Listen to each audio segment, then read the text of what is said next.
So today we are going to make a magazine cover practice tutorial. So go ahead and find an image that you want to use. I would recommend finding a portrait, of course, of somebody that's close up.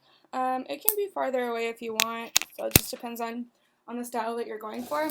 I chose this photo. And my magazine that I'm going to kind of copy is Vogue. So I already went and I found Vogue's logo online as a PNG file. This makes it really easy, so when I want to make a selection of it, all I do is, oops, maybe I have a smaller brush. I'm able to select it a lot easier. So, because the background is already taken out for me, so it's going to make those selections. There we go. So see, if I just go all the way over, it automatically selects it for me. It doesn't select the background. So here is my file. And again, it needs to be a PNG file if you want to do it the easy way like this. I just searched up Vogue PNG and this came up. Now I'm going to take my move tool, which is right here, and I'm going to just grab it and move it over to my picture here. Now, of course, it's too big, so that's okay. We can fix that in just a second. I forgot to make a background copy, so I'm going to go ahead and do that real quick. And then I'm going to now switch back to my Vogue, and I'm going to select it, or transform it. So you're going to do Control T, I believe, for you guys, or Alt T for transform. If you can't find it, you can go to Edit, Free Transform. And then remember to hold down Shift always so you don't constrain your image. And I want it to pretty much go right across the top here. I know it's going over her face. We're going to fix that in just a second. Let's see. Okay, I think I'm happy with that. Yeah, so I'm going to go ahead and hit enter. Now, I want to get it behind her, so I'm going to go ahead and turn this off. I'm going to make a selection of her. Oops, hold on. I'm going to put this above real quick. So I moved this one up on top because it was trying to still select Vogue even though it was turned off.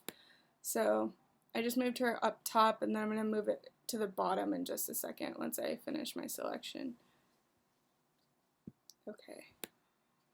That should be pretty good. This image is a good one to use because she's wearing a hoodie, so there's no like real hair in the way or anything. Now I'm going to go ahead and move it back behind. And I'm going to click on my Vogue again. And I'm going to go down here to Layer Mask. Oops, see what I did? I did it opposite, so we're going to go backwards. Now my selection, I want to invert it. So we've already learned about this, but in case you forgot, it's Command I. Oops, not that. I'm sorry. Image, we want select, inverse, I'm sorry. Shift Command I. If you can't find it, again, you can go to select and then go to inverse right here, and it'll do it for you. And then I'm going to come back over here to Vogue. I'm going to hit the layer mask. There we go. Now it's behind her. Okay, so now we have our Vogue behind. So now you're going to add your text. This is up to you what you want to write.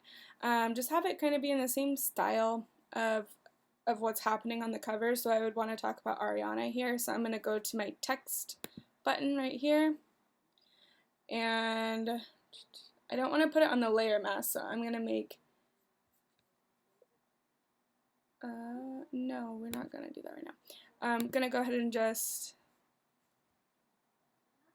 skip. It's wanting to download all this stuff. I'm sorry, one second. Okay. So I'm going to type my text right here. I'm going to talk about, oh, I need to make my text much bigger.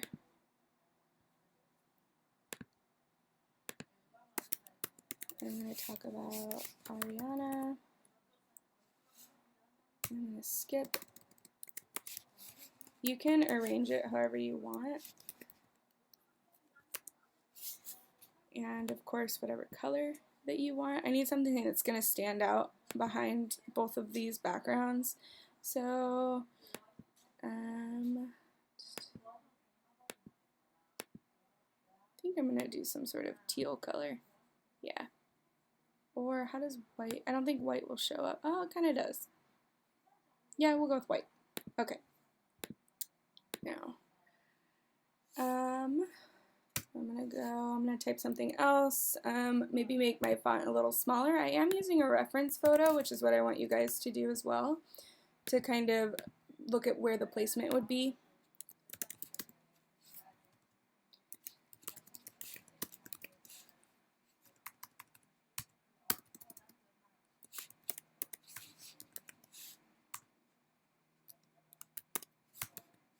Okay.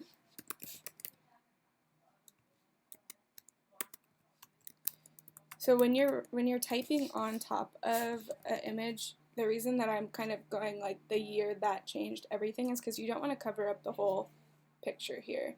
And then I'm going to go ahead and move it over just a little bit, right about there. And then I'm going to, so you just want to play around with it, see what you like, what looks good. You can change the colors however you want. I'm going to go back and change this one back to teal. There we go. A little bit more teal right there. Okay, and then I'm going to go back. I'm going to write something else down here, maybe really big. Here, wait, first we need to hit enter because we're done with that one. So now, come down here and I'm going to make my text. If you want to go past 72, you always can. You can just type it in. And I'm going to do...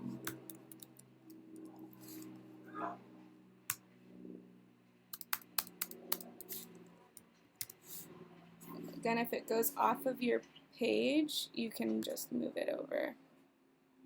Like that. And I'm going to change my font.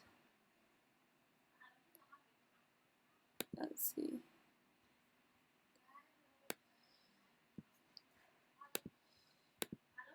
And I apologize if you guys hear anything. I'm out in my patio right now, so there's some people talking.